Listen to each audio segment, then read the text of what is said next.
François Bon, 1925-2025, au jour près, on suit le journal, le petit diary, le petit agenda de Howard Phillips Lovecraft tout au long de son année à New York, à Brooklyn, au 169 Clinton Street. On a la chance inestimable d'avoir ce petit calepin dans ses archives. Il lui sert de repère pour écrire à ses deux tantes restées à Providence, pour écrire à sa compagne Sonia qui n'est pas à New York. Enfin, juste de passage cette année-là. Et puis, tout simplement, une sorte de répertoire, de témoin. On va voir encore aujourd'hui qu'il parle de lui à la troisième personne. Howard va se coucher, bon, très bien, et ce qui compte, c'est ce qui touche aux affaires littéraires. Donc, la moindre chose concernant ces messieurs, lui et ses amis, va être consignée comme si ça leur donnait un statut historique. Eh bien, c'est nous qui la faisons en ce moment, au jour le jour, cette histoire. On est donc le 29 mars, et tout de suite, ordi. Voici le fac-similé de ce carnet 1925. On est 1, 2, 3, 4. On est à la 5e semaine pour le mois de mars. Et dans 2 jours, 30, 31, on aura fini notre premier trimestre. 3 mois au jour le jour à suivre ces petites indications, à deviner, reconstituer. C'est le travail. Mais quel plaisir, ce que ça nous amène de découvertes. Découvertes sur eux, découvertes sur le New York. C'est pas New York en tant que tel, c'est une période de transition. Pouvoir saisir à distance toutes ces petites mutations. Pourquoi ? Parce que dans le moment où elles interviennent, ces mutations, elles sont invisibles à leurs propres acteurs. Elles ne se révèlent telles que rétrospectivement. Et nous, aujourd'hui, dans l'inconnu où on est, dans l'exploration à tâtons où on est d'un présent tout aussi risqué, tout aussi lourd, même sans doute peut-être plus lourd, je ne sais pas s'il y a des échelles de valeur dans ces questions-là, mais en tout cas, c'est bien pour l'incertitude où on est de notre présent qu'on revient à travailler ce genre de document. Alors, on est dimanche, toujours une journée de décalage. Nous, on est samedi, eux, ils sont dimanche. Ça veut dire quoi ? Ça veut dire aussi que, alors c'est une lecture rituelle importante. Très souvent, il en fait part dans l'agenda, Red Papers, ou même le samedi soir à minuit, on va chercher le Times qui est lesté de plusieurs suppléments. Un supplément principal, le supplément littéraire, très consistant, et qui est pour eux une sorte de lecture religieuse, on va dire. J'aime pas employer ce mot-là, surtout pour eux, au moins qui ont cette liberté. Ils ne sont pas religieux. Supplément aussi magazine, supplément concernant les arts et les lettres. C'est un énorme paquet de papier qui fait là 200 pages aujourd'hui. Bon, on va quand même aller y voir, même si aujourd'hui, ce qui est bizarre, c'est que non seulement ils n'en parlent pas, mais on a du mal à voir à quel moment précisément ils pourraient avoir là les 2 heures de loisirs nécessaires pour le parcourir. Alors rituellement, dans cette nouvelle semaine, elle commence en se levant à midi. Oh non, c'est pas tous les jours. Midi quand même, n'exagérons pas. Demain, ce sera à 15h30 le réveil. Et là, est-ce qu'il y aura un réveil après-demain ? J'anticipe. Ouais, mais des fois, ça change un peu nos habitudes. Ben non, il n'y aura pas de réveil puisque stay up. On commence à voir arriver, là, ça fait plusieurs fois, ces rythmes-là sur 2 jours avec une nuit blanche au milieu, quitte à avoir le surlendemain de nouveau un up late. Up noon, comme par hasard, encore et encore, toujours GKSL, George Kirk et Samuel Loveman. Ils appellent, on se retrouve et on parle de quoi ? Il se souvient bien parce qu'on parle de Providence. Alors pourquoi il parle de Providence ? Eh bien, George Kirk va nous faire des vacances, ni le 30, ni le 31. Il ne sera là, il s'en va peut-être même ni le mercredi 1er avril. Ça veut dire que mardi, on va pouvoir aller chez les Belknap Long. Mais c'est pas grave de faire un peu d'anticipation. De toute façon, on les suit au jour le jour. Mais précisément, George Kirk s'en va faire visiter des bouquinistes parce qu'en province, si on remonte jusqu'à Albany et puis à Boston, qui est une grande ville intellectuelle qu'il a toujours été, et même à Providence, il va pouvoir négocier des lots de livres dans des ventes, en tout cas trouver des correspondants pour son réseau là, de bouquinistes. Et Lovecraft souhaite que Kirk ait rendez-vous avec les deux tantes, prenne un moment pour leur rendre visite. Ça ne va pas pouvoir se faire, mais ce Talk of Providence, je pense que c'est lié quelque part à ce départ de Kirk, là, les 3 jours à venir. Il écrit des lettres, ça c'est évidemment un leitmotiv permanent. Tenez, regardez là, tout là-haut, hop là, tout ça c'est des lettres de Lovecraft. Il y en a 15 volumes et encore, j'attends la correspondance chez Hippocampus Press avec Frank Belknap Long. Ce sera jamais fini? Non, ce sera jamais fini. Arrive Reinhard Kleiner. On sait que Kleiner habite à Brooklyn. Il est né à Brooklyn, mais il habite dans un autre endroit assez loin, dans ce texte qui s'appelle Bards and Bibliophiles, les poètes et les bibliophiles, dont on va lire un petit extrait aujourd'hui. Un premier extrait dit que souvent les autres le voient repartir à pied dans ce Brooklyn avec beaucoup pas de bidonville, mais une très grande misère. Mais lui dit, mais je suis né, et donc j'y suis à l'aise. Et tout le monde s'en va. On se retrouve tous en haut, donc chez George Kirk, mais on part pour Downing Street. Et Downing Street, je vais vous en parler. On sait que Downing Street, dans ce petit restaurant, j'ai même appris justement pourquoi ce restaurant n'a pas de nom. Contrairement aux autres, il y a un gros chat. On sait que c'est un chat tigré qui a adopté Lovecraft dès qu'ils sont là présents. Et puis, il y a cette indication plus mystérieuse, puisque Downing Street, c'est en gros entre Greenwich Village et l'Hudson, au bout là, de Bleecker Street. Boat, cafétéria, boat, farewell. Oui, mais justement, Kirk s'en va. Et si on regarde la fin, Kirk, il n'est plus là. C'est-à-dire, est-ce que Kirk, justement, farewell, c'est à lui qu'on est allé dire au revoir, c'est-à-dire qu'il aurait pris un bateau pour Boston. Oui, le train, c'est a priori plus simple, mais il y a ces lignes de bateaux qui vont là vers Newport. Peut-être est-il parti en bateau. Vous me dites, tu aurais pu aller réfléchir à tout ça avant de faire ta vidéo. Mais oui, mais justement, on manque un peu de documents, même dans les lettres de George Kirk à sa fiancée Lucille. On a là des choses sur la tournée qu'il a faite, mais pas sur les moyens de transport utilisés.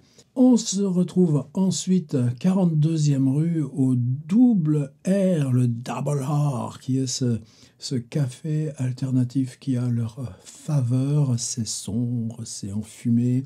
On est tolérant pour, en particulier, les homosexuels. C'est le cas de Loveman. C'est un lieu vraiment du New York artistique. Et souvent, quand ils sont là, c'est là où ils sont tellement là dans leur élément, protégés là, de New York, du monde de New York. On a du papier, ou on prend le papier sur place, on vous fournit partout, dans n'importe quel bistrot, du papier à lettres, et qu'on écrit ensemble des poèmes. On se donne des thèmes.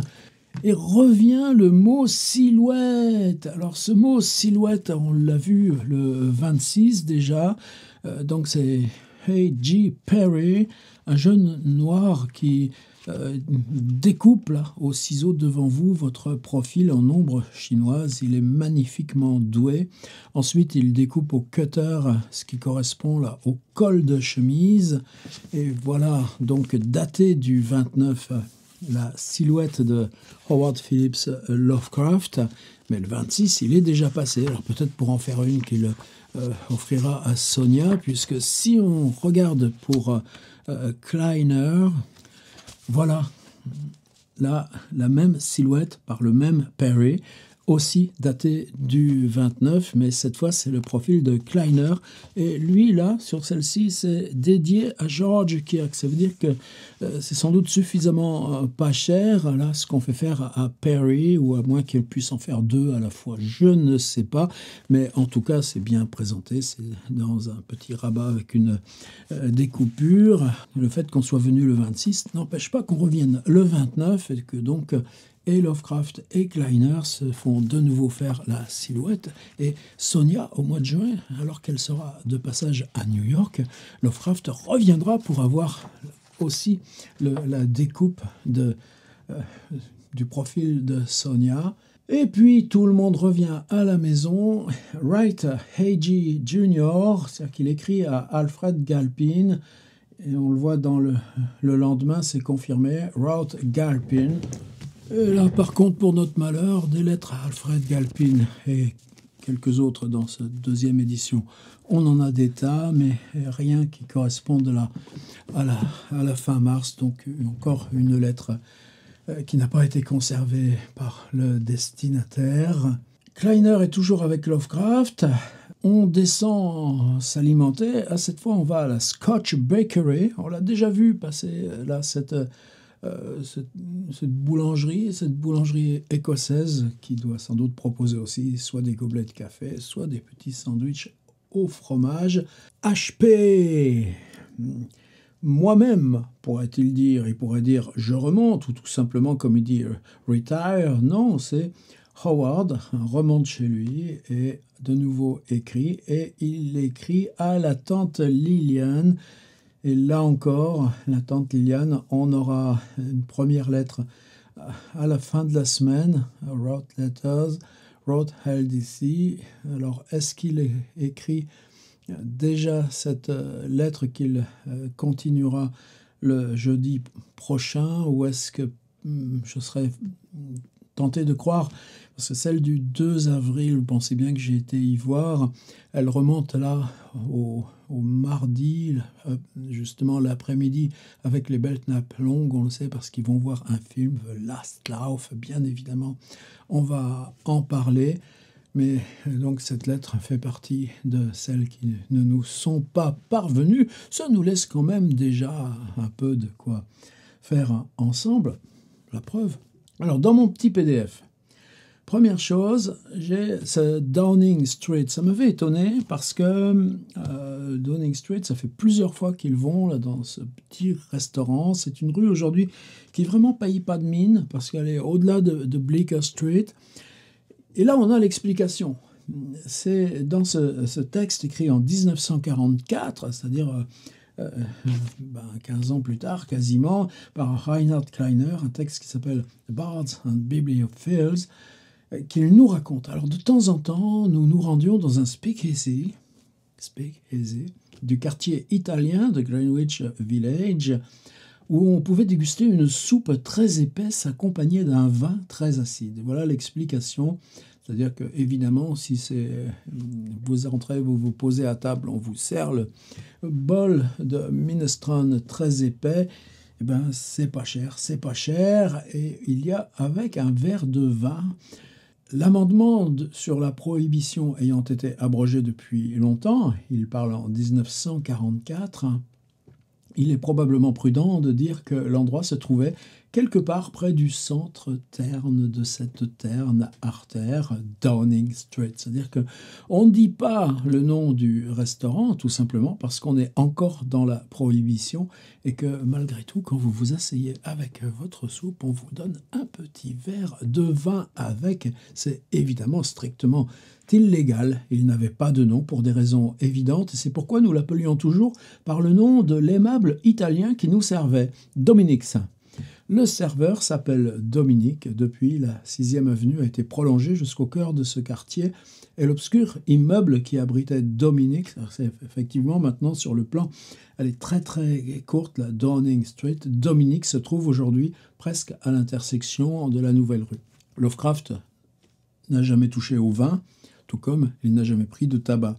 Loveman pouvait faire le geste d'avaler une gorgée, après tout il avait le sens, sinon le goût du vin, mais il n'était pas non plus fumeur de tabac. La simple gaieté d'une telle occasion suffisait généralement à illuminer son visage aimable d'une lueur de splendeur méridienne.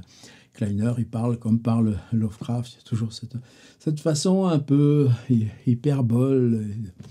Lovecraft a peut-être estimé que Dominic, c'était tout à fait le genre d'endroit qu'aurait pu fréquenter l'un de ses ancêtres un peu dévergondés de la gentry anglaise, quoique les ancêtres de la gentry anglaise de Lovecraft, c'est seulement une fiction qu'il se donnait à lui-même. Il n'a jamais exprimé ou laissé entendre qu'il désapprouvait la gaieté de l'endroit. Voilà pour Downing Street. On s'est aussi servi déjà de ce livre de témoignages de Frank Belknap Long, qui s'intitule, alors c'était moi, mon édition, c'est la version Arkham, Dreamer of the Night Side,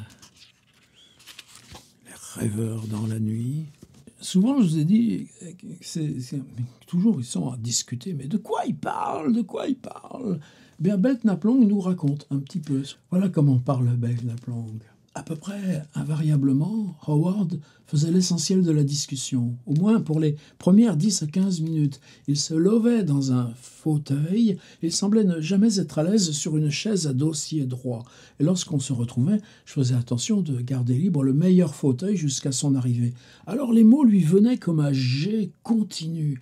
Il semblait ne jamais avoir la moindre nécessité d'une pause entre les mots, et jamais d'hésitation sur le terme précis, aussi absconce, recondite, que soit notre conversation. Quand ça devenait de la métaphysique à couper les cheveux en quatre, on aurait dit que le détail de son esprit était rendu visible comme sous le scalpel d'un chirurgien. En général, une conversation vivante, variée, un assemblage brillant qui passait de la politique et de la sociologie aux derniers livres ou films, et de 5 à 6 siècles de littérature française et anglaise, plus l'art, la philosophie, les sciences naturelles. Et ça, c'est vraiment se mettre ça dans la tête pour commencer à comprendre qui est ce Lovecraft, qui va s'atteler ensuite pendant 10 ans à ce travail dans l'invention fantastique. Alors maintenant, le New York Times et ses 200 pages. Voilà la une. On est donc bien le dimanche 29 mars 1925. On va tout de suite aller page 30 où commence le supplément littéraire. Toujours la partie magazine du Times s'ouvre. On a la première page avec les photos, tous ces médaillons ovales dont on a parlé l'autre jour. Et là, en format un peu plus petit, commence là, ce long supplément littéraire, section 3. Aujourd'hui, il y aura par exemple une page entière sur Hans Christian Andersen, 120e anniversaire. Moi, j'ai toujours tendance un petit peu à Andersen avec lui, habillé comme ça avec ses redingotes, à en faire, comme c'est un personnage, un voyageur, et puis aussi un inventeur de contes. J'ai toujours tendance à le superposer un peu avec la figure de Lovecraft. Non, il est quand même vraiment une bonne génération, 2 générations plus tôt. Mais là encore, sa maison natale transformée en musée, ça, sûr de sûr que Lovecraft n'a pas laissé passer cet article.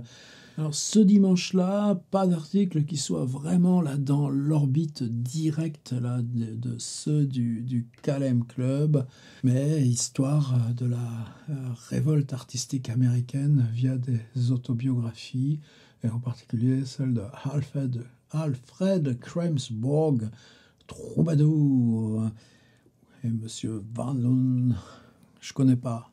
On retrouve Alice Meynell, cette fois dans des petits récits, des short stories, et ça, évidemment, ça les concerne, ça, article lu forcément, toujours la littérature française, cette fois c'est avec Pierre Benoît. Non, tous ces jeunes auteurs de New York, ils n'ont pas accès au New York Times, mais que Pierre Benoît, lui, y soit, bien sûr.